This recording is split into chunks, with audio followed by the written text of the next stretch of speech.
Okay, picking up where we left off, here for example 3.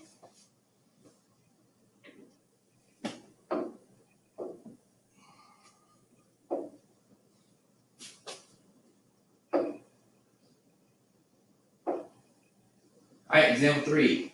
For hair that is 12 inches or longer, a hair salon charges for a haircut based on the hair length, according to the equation y equals 5x plus 35, where x is the number of inches longer than 12. In other words, the hair length minus 12.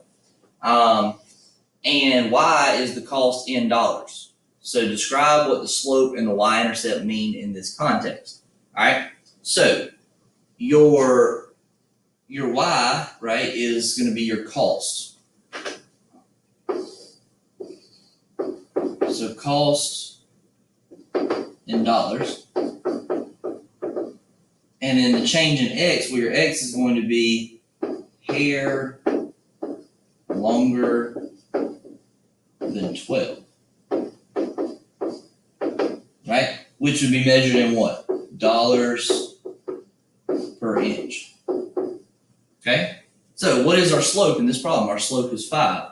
So $5 per 1 inch. And then remember, over 12. Okay? Still $5 per inch, but your starting price is going to actually be for 12 inches of hair.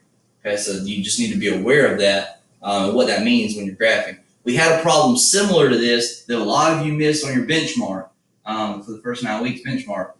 It said something about, Bobby started collecting coins when he was 7 years old, and over the next blah, blah, blah, blah, blah, whatever, he collected this many coins, and you were asked to figure out, how old he was when he reached a certain number of coins. And the answer was 42.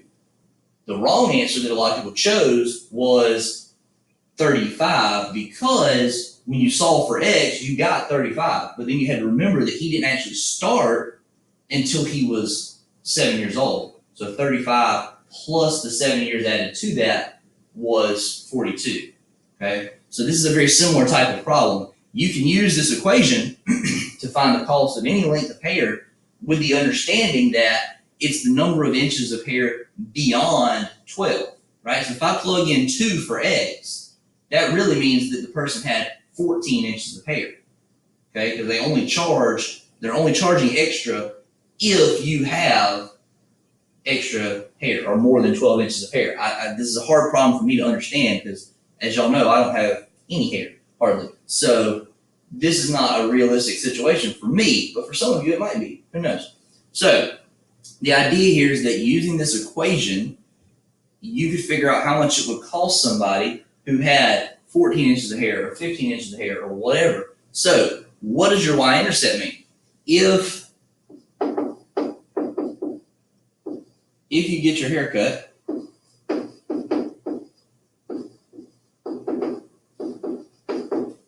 and you have 12 inches of hair, probably or less. They probably just started a flat rate for anything under that. But we'll say if you have 12 inches of hair, then your cost is $35. Right? In other words, if it's exactly 12, when x is 0, right, which is 12 in this scenario, then you're going to have a $35 haircut. If it's 13 inches, you're going to have $35 plus $5 for that extra inch, so that would be $40 for a haircut. Okay?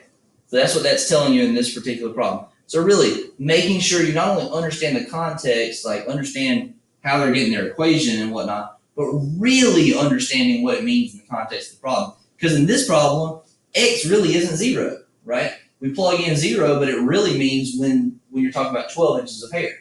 1 really doesn't mean 1. It really means 13 inches of hair because of this right here.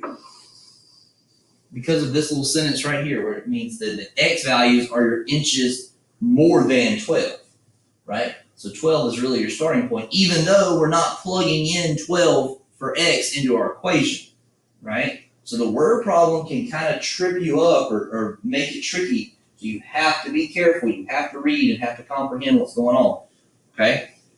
All right.